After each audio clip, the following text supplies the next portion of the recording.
오늘 함께 나누신 하나님의 말씀은 출애굽기 20장 7절 말씀입니다. 출애굽기 20장 7절입니다. 구약성경 112페이지에 있습니다.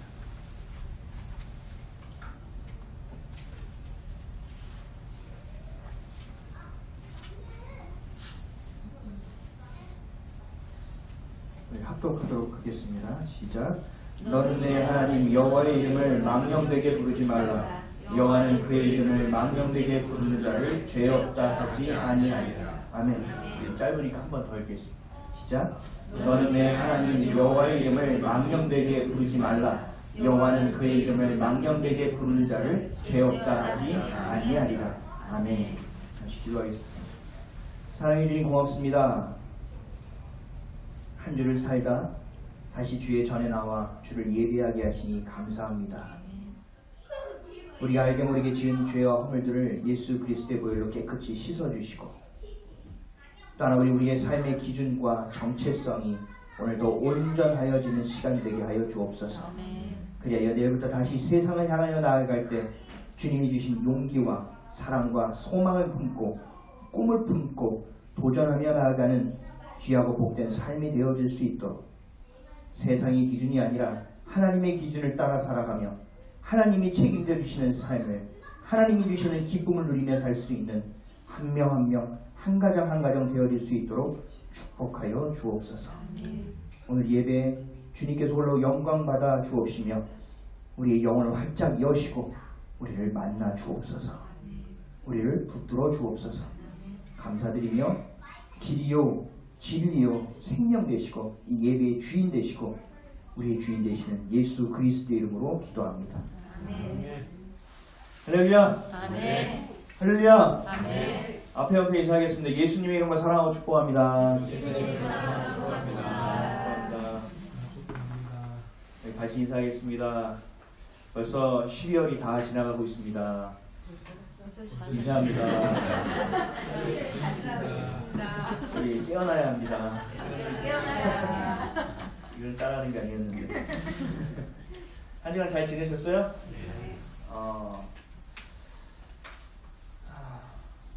새로움이라는 것을 매일 경험해야 합니다. 새로움. 하나님은 능치 못할 것이 없는 분이시기 때문에 우리에게 매일처럼 새로움을 주실 수 있는 분입니다. 불과 3년 전 이웃을 좀 도와보려고 교회 예산은 없고 그래서 폐휴지, 폐품을 모았던 적이 있습니다.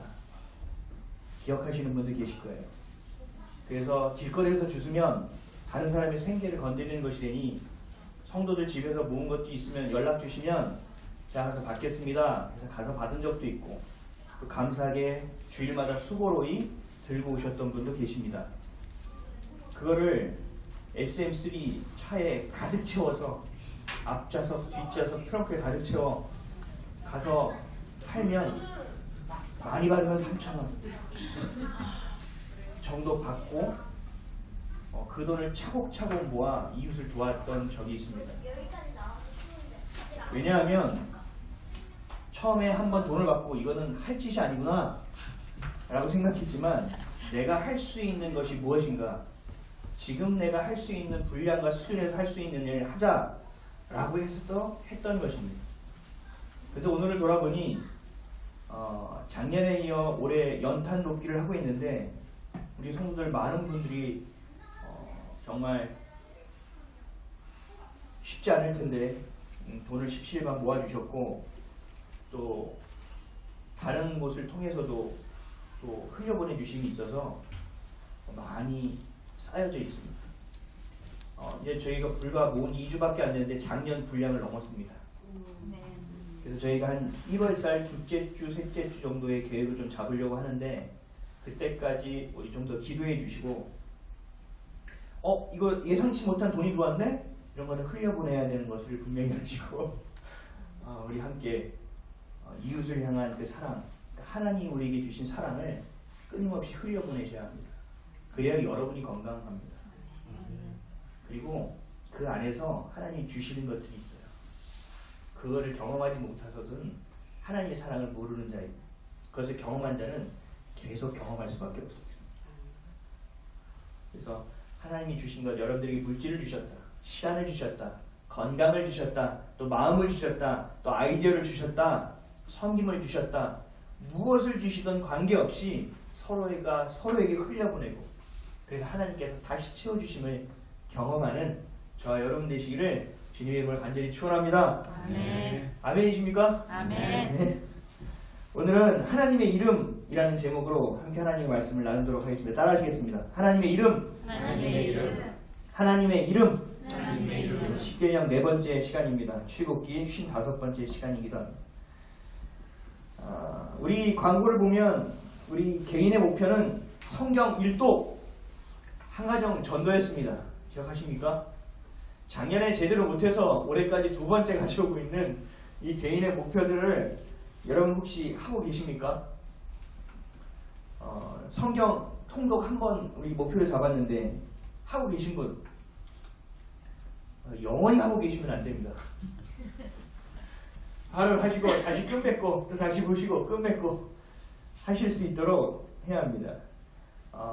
하나님의 말씀이 얼마나 우리의 입에 단지 몰라서 그래요.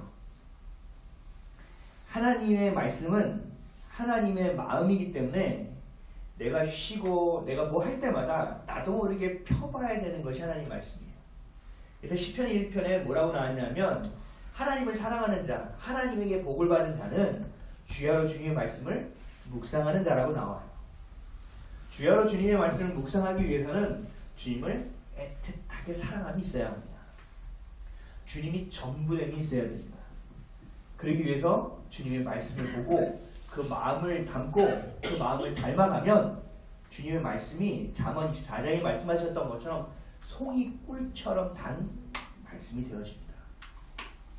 그리고 여러분들이 힘들고 어려운 때마다 어떻게 해야 되지 하는 순간마다 하나님 그 말씀을 스프링처럼 떠오르게 해주셔서 삶의 온전한 기준이 되게 하시고 징검다리 되게 하셔서 그 어렵고 힘든 선택의 과정을 온전히 걸어낼 수 있도록 도와주십니다. 하나님은 우리에게 다 주셨어요. 중요한 건 뭐예요? 우리가 보지 않는 것입니다. 우리가 취하지 않는 것입니다. 하나님은 이미 우리에게 주셨습니다. 그래서 하나님의 말씀은 하나님의 마음이에요. 결국 성경을 읽고 있는 자가 많지 않다는 것은 하나님의 마음을 알고자 하는 자가 별로 없다. 하나님의 마음을 아는 자가 별로 없다. 라는 뜻과 동일합니다. 어떤 핑계거리와 어떤 합리화도 이것은 이해되어질 수 없는 부분입니다. 왜요? 우리의 생명과 직결된 부분이기 때문에 그렇습니다. 하나님의 사랑과 하나님 주시는 기쁨과 하나님 주시는 평안을 알지 못하면 절대로 행복하게 살 수가 없습니다. 반대로 여러분들이 하나님의 사랑을 알고 하나님이 주신 기쁨과 평안을 조금이라도 맛보면 갈급하여 주님 앞에 머물 수밖에 없게 됩니다. 그래서 세상에 뭐가 뒤집어지든 내일이 잘 되든 잘못되든 관계없이 내 안에서 유지되는 만족되어지는 놀라운 평안 기쁨을 경험하게 돼요. 세상에 어떤 것으로 만족하지 못했던 내 마음이 가득 채워짐을 경험하게 된다는 거예요. 이게 놀라운 은혜예요. 이거를 모르면서 교회를 다니는 것이 기적이에요. 이것을 모르면서도 주님 앞에 나와서 와 부르짖는 게 정말 기적인 거예요. 그런 분들 하나님이 없다 얘기하시면 안 됩니다. 그 기적을 이미 맛보고 있기 때문에 그렇습니다. 꼭 읽으셔야 합니다. 아시겠죠? 잘 읽으실 수 있도록 제가 팁을 하나 드릴게요. 전에도 하나 한번 드렸는데 기억을 못 하실까봐. 구약과 신약을 읽을 때 조금 다른 부분이 있어요. 그러나 가장 중요한 팁은 뭐냐 하면 성경의 저자에게 물어보는 일이에요. 성경을 보다가 이해가 안 되면 어떻게 됩니까? 성경의 저자가 누구예요? 하나님의 감동으로 기억되어 있다고 디모데후서에 분명히 말씀하셨잖아요. 그러면 그 하나님의 영에 물어봐야겠죠. 성령님, 이 말씀이 도대체 왜 이런 말씀입니까? 전 도저히 이해가 안 됩니다. 하나님 말씀해 주시고 조명해 주시고 좀 알려주시면 안 돼요? 꿈이라도 보여주시면 안 될까? 라는 마음을 가지고 우리가 주님께 물어보는 것. 이게 첫 번째 가장 중요한 팁이에요. 두 번째는 뭐냐? 구약은 단어들을 살펴보면 됩니다. 지형의 이름, 사람의 이름을 여러분 녹색 창에 쳐서 물어보면 거기에 라이프 성경사전이라든가 여러가지 성경사전이 떠요. 종교 용어 사전 같은 것이 다 떠요. 그럼 그것을 살펴보면 그것이 무슨 의미를 가지고 있는지 쉽게 알 수 있어요. 그럼 성경을, 구약의 성경을, 어려운 성경을 읽어내는데 굉장히 많은 도움이 됩니다. 그 내용이 어느 정도는 내 눈과 머리에 들어와 있습니다. 구약을 읽을 수 있는 굉장히 좋은 팁이에요. 신약은요, 앞에 뒤에 문맥을 잘 살펴봐야 돼요. 그리고 저자가 누구인지, 이것을 왜 기록했는지, 이 배경은 뭔지만 딱 살펴보면 전체적인 내용을 볼 수 있습니다. 이건 지식적인 내용이죠. 물론 이것을 읽으면서 우리에게 주시는 영적인 내용이 있고 또 이것을 통하여 우리에게 보여주신 또 다른 것들이 있겠지만 일단은 기초적으로 여러분들이 성경을 읽기 위해서는 이 두 가지의 팁을 갖고 읽으시면 충분히 읽어낼 수 있습니다. 특히 저 같은 경우는 예전에 성경을 읽을 때 사람의 이름이 나오면 이름을 다 찾아봤어요. 그래서 그때 신학교 시절 돈이 없을 때 이 성경 단어 사전을 하나 제가 사가지고 늘 품고 다녔어요. 사람의 이름 나오면 막 찾아봐요. 사람 이름 나오면 또 찾아봐요. 아, 이게 이거였고 이게 이거였구나 라고 알게 돼요. 성경에서 나오는 그 이름 하나하나들이 그냥 붙여진 이름이 거의 없습니다. 그 뜻을 보면 돼요. 성경에 있는 내용을 가지고 네이버에게 물어보면 이단들이 전부 다 달아있는데 그걸 보시면 안 돼요. 뭘 보냐면 그 지명, 그 이름, 그 고유명사의 뜻, 그것만 찾아보시면 충분히 볼 수 있습니다. 출애굽기를 우리가 보고 있는데 이 출애굽기 시대에 나오는 그 이름 또한 마찬가지예요. 이 이름은 단순히 누구를 부르고자 하는 이름의 수준이 아닌, 우리는 이렇게 지었죠. 말순이, 개똥이, 말자, 이름만 들으면 그 사람의 삶의 이 배경이 쭉 나오죠. 귀남이, 그렇죠? 근데 그런 정도로 불린 것이 아니에요. 이때 구약시대의 이름은 이름이 곧 실제였어요. 이름이 이 사람의 본질을 드러내는 도구였고 그 이름이 그 사람의 정체성을 보여주는, 대변해주는 것이었어요. 창세기 17장 5절에서 6절을 보면 대표적으로 아브라함의 이름을 바꿔주신 이야기가 나옵니다. 이제 후로는 내 이름을 아브람이라고 하지 아니하고 아브라함이라 하리니 이는 내가 너를 여러 민족의 아버지가 되게 함이니라. 내가 너로 심히 번성하게 하리니 내가 내게서 민족들이 나게 하며 왕들이 내게로부터 나오리라. 아멘. 하나님은 아브라함의 이름을 아브라함이로 바꿔주셨어요. 아브라함은 그 족장, 그냥 큰 아버지, 그 족장 중에 가장 큰 자라는 뜻이 담겨 있어요. 그러나 아브라함은 열국의 아버지, 모든 조상의 아버지가 되었다는 뜻으로 바꿔주신 거예요. 이게 바로 뭐예요? 하나님의 뜻이고 하나님의 계획이에요. 아브라함이라는 이름에 하나님의 계획하심과 하나님의 뜻하심을 전부 다 담아놨다는 겁니다. 그의 아내도 마찬가지예요. 원래 이름은 사레였죠. 사레는 여주인이라는 뜻이에요. 근데 이름을 사라라고 바꿔주셨죠. 사라는 뭐예요? 열국의 어머니라는 뜻이에요. 모든 조상의 어머니가 된다는 뜻이에요. 이처럼 이름은 실제예요. 이름은 본질을 드러내는 것이고 이름은 그 사람의 정체성을 보여주는 것이고 그 이름에 하나님의 뜻과 계획을 담아놓으신 거예요. 우리 이름을 몇 가지만 제가 더 살펴볼게요. 야곱은 다 아시니까. 야곱의 이름은 뜻은 뭐예요? 속이는 자, 빼앗는 자, 한마디로 사기꾼이라는 뜻을 갖고 있죠. 근데 야곱강에서 기도하며 부르짖었을 때 하나님께서 야곱의 이름을 바꿔 불러주셨어요. 이름을 이스라엘이라고 바꿔주셨어요. 이 이스라엘의 뜻은 뭐예요? 하나님과 겨룬자, 하나님과 더불어 겨뤄 이긴 자라는 뜻을 가지고 있어요. 이게 뭐냐면 하나님이 야곱의 기도에 응답하셨고 그가 한 기도를 들어 사용하시겠다라는 뜻이에요. 이 이름에 하나님의 뜻하심과 하나님의 계획하심을 담아놓았다라는 거죠. 사사 중에 기드온이 있어요. 기드온이라는 뜻은요, 벌목하는 자라는 뜻이에요. 아마 이 직업이 그랬을 거예요. 벌목하는 자. 근데 후에 이 이름이 여룹바알이라고 바뀌었습니다. 여룹바알은 바알과 다투는 자라는 뜻이에요. 실제로 바알을 섬기는 나라와 다투었고 전쟁했고 그 나라 민족이 바알을 섬기는 것을 다 깨부시는 일을 했던 사람이 바로 기드온이라는 사람입니다. 전쟁을 통해 승리하고 이스라엘 백성에게 바알이 아닌 하나님을 섬기도록 하는 자라는 것이 바로 여룹바알이라는 뜻이었다라는 거예요. 신약에서도 이름을 바꾼 사례가 있습니다. 우리 대표적으로 알죠? 시몬. 시몬 이름을 뭐로 바꿔주셨죠? 베드로라고 바꿔주셨죠. 시몬은요, 하나님이 응답하셨다라는 뜻을 담고 있어요. 근데 베드로는 뭐예요? 반석이라는 뜻을 가지고 있죠. 베드로, 예수님이 그러셨죠. 너희는 나를 누구라 부르냐? 이 베드로가 이렇게 얘기했죠. 주는 그리스도시요 살아계신 하나님의 아들입니다라는 너무나 놀라운 고백을 했다는 거죠. 그래서 예수님께서 말씀하셨어요. 네 위에, 네 이름 위에, 네 고백 위에 교회가 세워질 것이다. 교회가 세워질 것이다. 그 사람의 무덤 위에 교회가 세워지는 것이 아니라 그 고백 위에, 그 신앙 고백 위에 교회가 세워질 것이라는 거예요. 그래서 교회의 토대, 반석됨. 그래서 베드로의 이름을 하나님께서 반석이라고 바꿔주신 거예요. 예수님께서. 성경의 절반을 기록했던 바울의 이름도 마찬가지예요. 원래 이름은 뭐였죠? 사울이었죠. 이 사울이 했던 일이 뭐죠? 많은 그리스도인들을 잡아 죽이는 일에, 핍박했던 일에 선봉을 섰던 인물이에요. 근데 이 사울이라는 뜻은 큰 자라는 뜻입니다.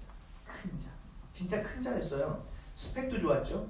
가문도 좋았죠. 실력도 좋았죠. 열정도 탁월했어요. 진짜 큰 자였어요. 그러나 세상에서 큰 자였죠. 다메섹 도장에서 빛을 보신 예수 그리스도를 만나고 뒤집어져 이름을 뭘로 바꿨죠? 바울로 바꿨어요. 이 바울은 무슨 뜻인지 아세요? 작은 자라는 뜻이에요. 큰 자에서 작은 자가 되었어요. 왜요? 예수님을 만나서 회개함을 통하여 자기가 얼마나 죄인임을 깨달았고 얼마나 잘못된 일을 했다는 것을 알았다는 거죠. 그래서 하나님 앞에서 겸손한 자, 하나님의 동역자, 하나님의 종이라는 뜻이 이 바울이라는 이름 안에 들어있습니다. 사랑하는 성도 여러분, 여러분의 이름에는 어떤 뜻이 담겨 있습니까? 하나님을 만나기 전과 만난 후가 달라야 돼요. 우리 그 몸 체형, 비포 애프터 나오죠. 그죠? 겨울에 특히 많이 붙어요. 오늘부터 준비해야 여름에 멋진 몸매를 보여줄 수 있습니다. 막 붙어 있어요. 비포 애프터가 달라야 돼요. 제 이름은 이정두예요. 근데 이 정자가 바를 정자예요. 바를 정자는 저희 집안의 돌림자입니다. 정미, 정현, 정두, 정석, 정훈, 정아, 정원, 정석 다 정돌림이에요. 그리고 두자는요, 제가 장손입니다. 그래서 할아버지의 이름에서 두를 따왔어요. 그래서 제 이름의 뜻은 그냥 장손이라는 뜻이에요. 이 가문을 이어갈 자라는 뜻이에요. 그래서 저희 집안이 망했을 때 제가 해야 될 일은 이 집을 일으키는 것이고 먹고 살게 하는 것이고 이 가문을 다시 일으키는 것이 내 사명이다. 내 전부라 라는 생각을 가지고 여기서 살았습니다. 그래서 악으로 깡으로 여기에 집착하고 살았어요. 근데 하나님이 제 이름을 불러주시니 다른 뜻이 되었어요. 바를정은 여러분들 다 알다시피 정직하다는 뜻이죠. 그래서 선거할 때 뭐라고 하죠? 우리 반장 투표할 때 이정도 그러면 하나, 김규원 그러면 하나 이렇게 해가지고 조마조마 하고 기다리잖아요. 기억나세요? 그랬더니 뭐 추천을 못 받으셨었나 보죠. 그렇게 이름이 올라가면 바를정자가 쓰여져요. 이거는 정직하다는 뜻이에요. 숫자를 쓸 때 하는 거예요. 말두자는요, 곡식을 할 때 한 말, 두 말, 쌀을 세고 곡식을 셀 때 이것 또한 정직하다는 뜻을 갖고 있어요. 제가 하나님을 만나고 나서 제 이름의 뜻을 하나님이 다시 알려주셨어요. 하나님 앞에서 정직하게 쓰이는 종, 정직하고 깨끗하게 하나님이 사용하시는 종이라는 뜻이 제 이름에 담겨 있습니다. 제 이름은 변하지 않았어요. 형태와 모습은 그대로예요. 제 안의 옛 모습이 버려지고 새 모습이 되었지만 겉모습은 그대로인 것과 똑같아요. 제 이름은 그대로예요. 그러나 그 이름의 뜻은 완전히 바뀌었어요. 비포와 애프터가 완전히 극명하게 달라집니다. 그래서 저는 제 그릇이 금그릇인지 은그릇인지 나무그릇인지 질그릇인지 관계가 없어요. 이런 건 생각조차 안 해요. 왜요? 저에게 하나님이 원하시는 것은 깨끗하여 쓰기 편한 그릇, 반드시 부어서 쓸 수 있는 것이 되기를 하나님께서 원하신다는 것이 제 이름에 있기 때문에 그래요. 그래서 저는 크고 작고를 잘 따지지 않아요. 지금 내가 깨끗하느냐, 지금 내가 정직하게 주님 앞에 서 있느냐, 이것을 저는 가장 중요하게 생각해요. 왜요? 하나님의 뜻과 계획이 제 이름에 담겨 있기 때문에 그래요. 여러분의 이름은 어떻습니까? 여러분의 이름을 묵상해 보시고 생각해 보셔야 돼요. 내 이름은 예전에는 이렇게 불리우고 한자를 풀면 그냥 이런 뜻에 불과하지만, 그러나 주님이 내 이름을 불러주셨을 때 내 이름의 뜻은 어떻게 바뀌어야 되는가?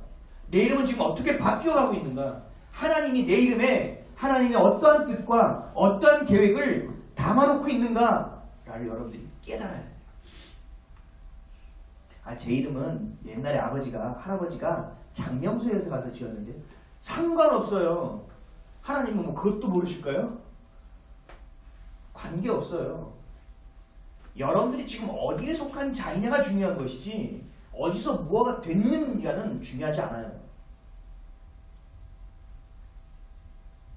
이전 것은 지나갔으니 뭐라? 세우셨다고 분명히 말씀하고 계시잖아요. 여러분, 김춘수의 꽃이라는 시를 아십니까? 제가 고촌 있을 때 한번 설교할 때 인용했던 적이 있었는데, 제가 예수님을 만나고 이 시가 마음에 확 와닿았어요. 한번 들어보십시오. 김춘수 꽃. 내가 그의 이름을 불러주기 전에는 그는 다만 하나의 몸짓에 지나지 않았다. 내가 그의 이름을 불러주었을 때 그는 나에게로 와서 꽃이 되었다. 내가 그의 이름을 불러준 것처럼 나의 이 빛깔과 향기에 알맞은 누가 나의 이름을 불러다오. 그에게로 가서 나도 그의 꽃이 되고 싶다. 우리들은 모두 무엇이 되고 싶다. 너는 나에게, 나는 너에게 잊혀지지 않는 하나의 의미가 되고 싶다. 예전에 아멘 한번 했던 누가 기억이 나는데, 사랑하는 성도 여러분, 여러분의 이름이 아무것도 아닌 이름인 것 같지만 하나님이 여러분의 이름을 부르는 순간 여러분 달라집니다. 삶의 목적과 이유는 완전히 선명해집니다. 내가 이런 줄 알고 살아왔지만 그렇지 않고 너희는 이렇다 라고 분명하게 이야기하십니다. 우리의 삶은 삶을 향한 그저 목숨이 붙어 있으니 누구랑 경쟁하니 반드시 이길 수밖에 없고 가야 되는 인생을 사는 하나의 몸짓에 지나지 않았지만, 주님이 내 이름을 불러주심을 통하여 나는 하나의 꽃이 되었다는 거예요.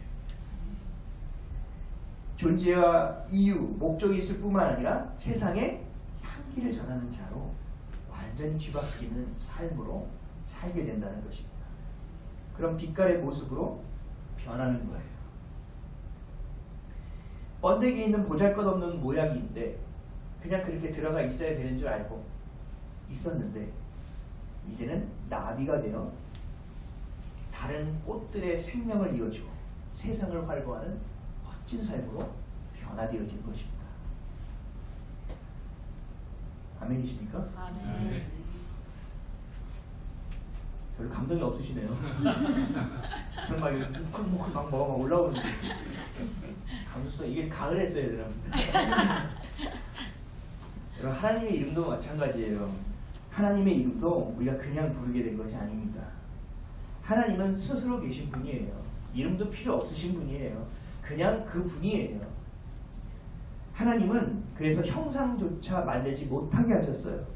그러나 이름을 부르는 것만큼은 허락하셨어요. 왜요? 그 이름을 찬양하고 그 이름을 향하여 기도하라는 것입니다. 다른 목적과 수단을 위한 이름으로 주신 적이 없습니다. 그래서 우리에게 하나님은 세 번째 개념을 주신 거예요. 오늘 본문 말씀이에요. 다 같이 한번 읽어보겠습니다. 시작. 너는 내 하나님 여호와의 이름을 망령되게 부르지 말라. 여호와는 그의 이름을 망령되게 부르는 자를 죄 없다 하지 아니하리라. 아멘. 이름을 주셨어요. 그러나 그 이름을 이렇게 망령되게 사용하지 말라는 거예요. 하나님의 이름을 너희 마음대로 이용하고 사용하고 남용하지 말라라는 것입니다. 하나님의 이름을 주신 이유는 무언가의 수단이 되기 위함이 아니라 찬양과 기도의 대상이 될 수 있도록 그 이름을 우리에게 허락해 주신 것이기 때문에 그렇습니다. 여러분, 다른 사람의 이름으로 허락을 안 받고 대출을 받으면 어떻게 될까요? 제가 몰래 강윤이 이름으로 도장을 가가지고 아는 은행원 해가지고 1,000만 원을 대출 받았어요. 그것도 단기로 해가지고. 근데 갑자기 강원이한테 은행에서 오라고 그러는 거죠. 가봤더니 강윤이한테 은행에서 갔더니 뭐래요? 너 돈 꾼 거 갚으래요. 나는 꾼 적이 없는데 그러면 CCTV부터 뭐 다 뒤져보겠죠. 그래서 걸렸어요. 그럼 어떻게 될까요? 미안해. 나는 네가 꺼줄 줄 알았지. 갚으려고 해서 이러면 돼요? 안 해보셔서 모르죠. 그러면 안 돼요. 그러면 잡혀가요. 이건 사기친 거예요. 그럼 이건 잘 이해가 안 되시면 여러분 사문서 위조라고 들어보셨어요? 요즘 계속 나왔잖아요. 사문서 위조. 사문서 위조는요, 죄질이 굉장히 안 좋은 걸로 여기더라고요. 이걸 제가 찾아봤더니 사문서 위조를 하면 5년 이하의 강제 노동 복무 또는 1,000만 원 이하의 벌금형에 처한대요. 5년이면 굉장히 큰 거예요. 누구를 굉장히 뭐 상해하거나 뭘 다치게 하거나 잘못해서 뭐 죽게 하거나 뭐 요 정도 수준? 제가 법은 잘 모르지만 이 5년이라는 게 굉장히 큰 숫자더라고요. 근데 사문서 위조는 우리 아무것도 아닌 것 같잖아요. 근데 이렇게 크게 본다라는 거예요. 사문서 위조. 위조를 굉장히 심한 죄로 여긴다는 거예요. 근데 하물며 여러분들이 하나님의 이름을 도용하는 거예요. 여러분들이 하나님의 이름을 위조해서 사용하는 거예요. 그럼 어떻게 될까요? 5년 1,000만 원에서 끝날까요? 아니요. 죄 없다 하지 않겠다고 말씀하셨어요. 그럼 뭐예요? 죄로 여기시겠다는 거죠. 이게 뭐예요? 하나님의 이름을 망령되게 일컫는 자를 얘기하는 것입니다. 하나님의 이름은 나 맹세 이런 수준이 아니라요. 하나님의 이름을 찬양하고 기도의 이름으로 사용하지 않는 것들, 이 모든 것은 하나님의 이름을 망령되게 일컫는 것과 동일하다고 이야기하는 거예요. 그래서 여러분들 기도할 때 제발 조건으로 기도하지 마세요. 이거 해주시면 이거 할게요. 저거 하면 이거 할게요. 이러지 마세요. 하여튼 처음에는 예쁘고 귀엽게 봐주다가도 나중에 여러분들 사문서 위조로 이름 도용으로 혼나게 됩니다. 하나님은 우리에게 이용받기 위하여 우리에게 이름을 주신 적이 없어요. 찬양받고 경배받고 기도의 대상이 되시기 위한 이름이라는 것입니다. 아멘. 구약의 성경을 번역하고 기록할 때 하나님의 이름이 나오면 모든 사람들이 다 멈췄습니다. 그리고 다시 다 목욕을 다시 얘기합니다. 그리고 다시 와서 예배 드리고 제사 드리고 다시 기록합니다. 근데 다음 구절에 또 하나님이 나옵니다. 또 다시 목욕. 이 정도로 하나님의 이름을 굉장히 귀하게 여겼어요. 하나님의 이름을 굉장히 두렵게 여겼다고요. 그래서 구약 곳곳을 보면요, 다니엘은요 하나님이라는 표현도 없어요. 하늘이라고 표현해요.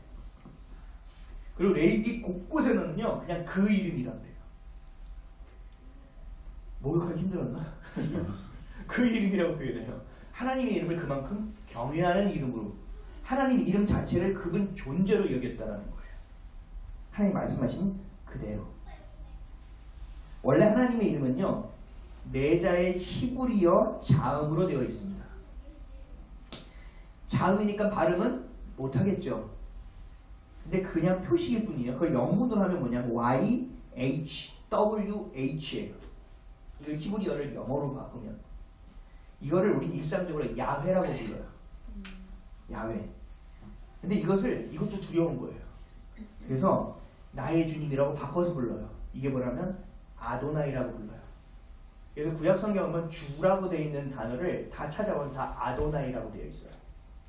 네, 하나님은 엘로힘임을 하나님으로 번역해 있고, 그래서 아도나이라고 불러요. 이건 글자들이 아니에요.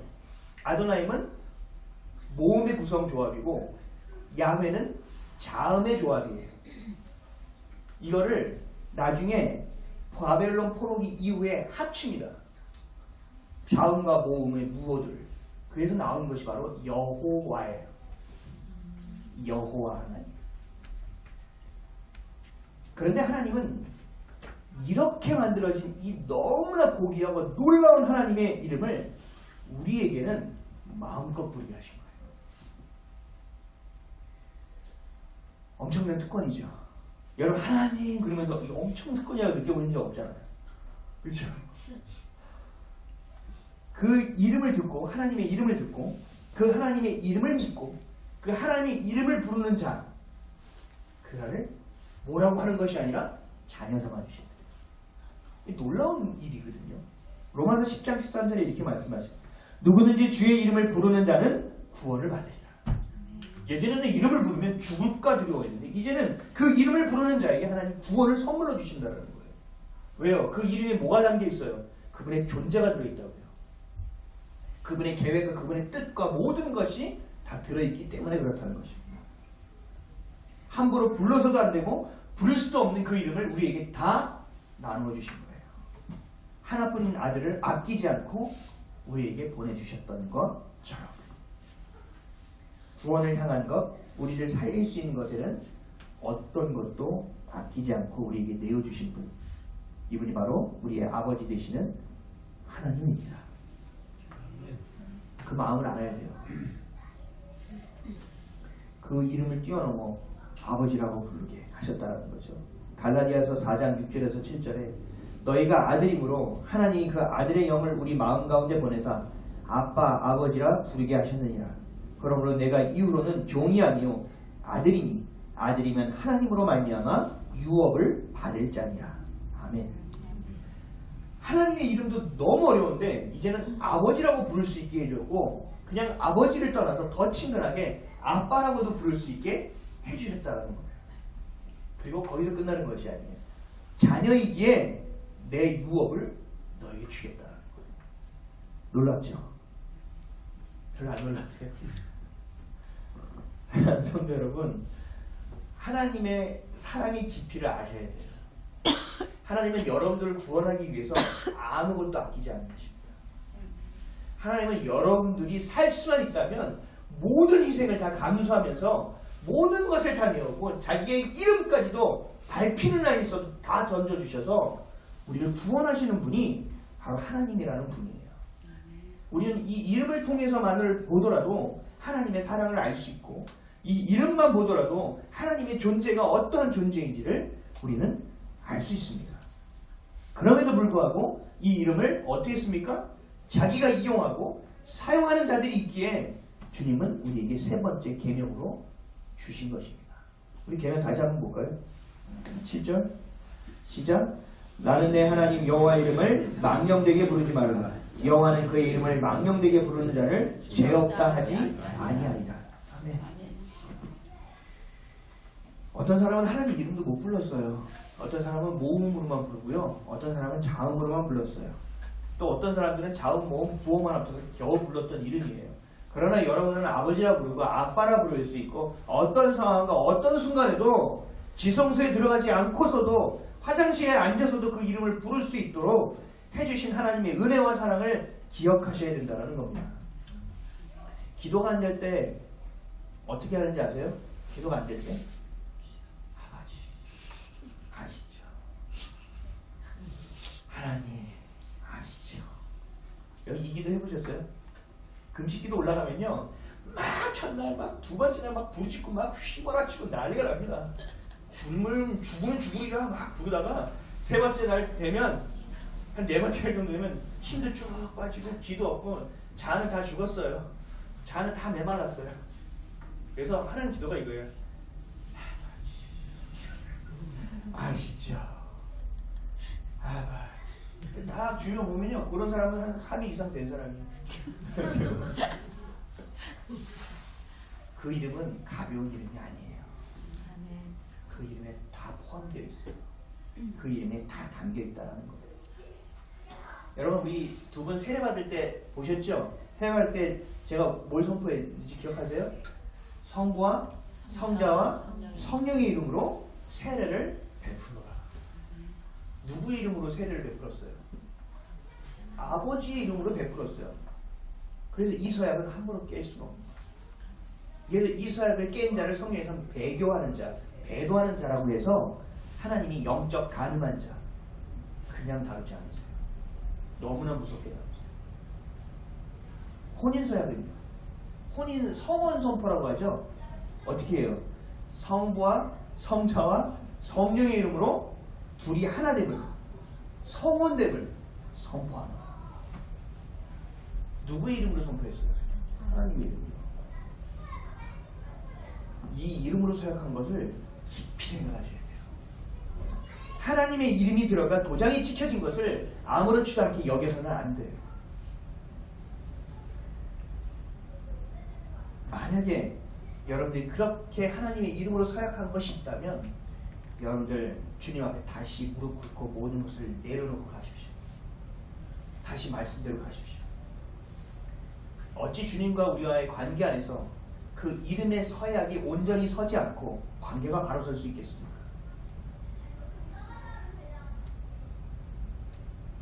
이것을 온전히 여기지 못하면 이 또한 하나님의 이름을 망령되게 일컫는 것입니다. 그래서 요즘 젊은 세대는 머리 엄청 써요. 그거 안 하려고. 어떻게 하는지. 자기네끼리 사회하고 자기네끼리 선포하고 자기네끼리 지장 찍고 끝내요. 아버지의 이름이 없어요. 아버지 이름이 없다는 것은 둘이 하나로 묶이기 어렵다는 얘기예요. 하나님의 자녀답게 살지 못합니다. 그 이름을 경히 여기기 때문에. 우리를 창조하신 하나님의 이유와 목적을 알지 못한 채 살아갑니다. 하나님은 이름에 하나님의 뜻과 하나님의 계획하심을 담아놓으셨습니다. 우리 각자 존재의 본질과 정체성도 우리의 이름 안에 담겨져 있습니다. 하나님 아버지의 이름을 부를 때 여러분 각자가 교회됨의 본질을 회복해야 되고 하나님의 자녀로서의 정체성을 기억해야 합니다. 하나님의 이름은 찬양과 기도의 대상으로서 존재하는 것임을 반드시 기억해야 합니다. 하나님의 이름을 거짓되게 사용해서도 안 되고 하나님의 이름을 사사로이 이용해서도 안 되고 남용해서도 안 됩니다. 하나님 아버지의 이름으로 여러분들이 기도하는 것은 하나님이 개런티 하시는 거예요. 하나님이 모든 것을 다 인정하신다고. 여러분들이 제가 전도할 때 이렇게 전도해요. 예수님 믿으세요. 어쩌고 그러면 힘드실 때 기도할 때 꼭 기도하시고 마지막에 예수 그리스도의 이름으로 기도합니다만 꼭 붙이세요. 라고 얘기해요. 그게 뭐예요? 아버지의 이름으로 내 기도에 인치는 일이에요. 도장을 찍는 일이에요. 빼도 박도 못하는 일이에요. 여러분 기도할 때 정말 하나님의 이름을 부를 때 거룩하게 부르십시오. 그리고 정직하게 부르십시오. 그리고 신실하신 하나님을 아버지로 여기고 온전히 대하세요. 가볍게 여겨서 안 되는 이름입니다. 또 하나 여러분들에게 주신 이름을 기억하세요. 여러분들 이름에 하나님이 하나님의 뜻과 하나님의 계획을 담아놓으셨습니다. Before, after. 예수를 그리스도로 만난 전과 후는 반드시 구별되어져야 합니다. 그렇지 아니하고서는 그리스도인이 아니에요. 하나님의 자녀라 이야기할 수 없습니다. 오직 우리 아빠, 아버지 하나님의 이름만을 바라보고 선포하는 저와 여러분 되시기를 주님의 이름으로 간절히 축원드립니다. 아멘. 기도하겠습니다. 사랑해 주님 고맙습니다. 오늘도 하나님의 이름을 허락하여 주셔서 감사합니다. 그 이름을 놀랍도록 우리에게 주시니 감사합니다. 하나님 그 이름을 바라보며 기도하는 자가 되게 하시고 그 이름으로 주를 찬양하는 자가 되게 하시고 그 이름으로 주님만을 바라는 자가 되게 하여 주옵소서. 하나님의 이름을 경히 여기지 않게 하시고 하나님의 이름을 경외하는 자가 되게 하여 주시고 하나님이 주신 뜻을 찾아 걸어내는 자 되게 하여 주옵소서. 전능하신 하나님을 바라볼 때 우리 이름을 바라볼 때 그 하나님을 늘 느끼며 누리며 기대하며 소망하는 자 되게 하여 주옵소서. 감사드리며 예수님의 이름으로 기도합니다. 네.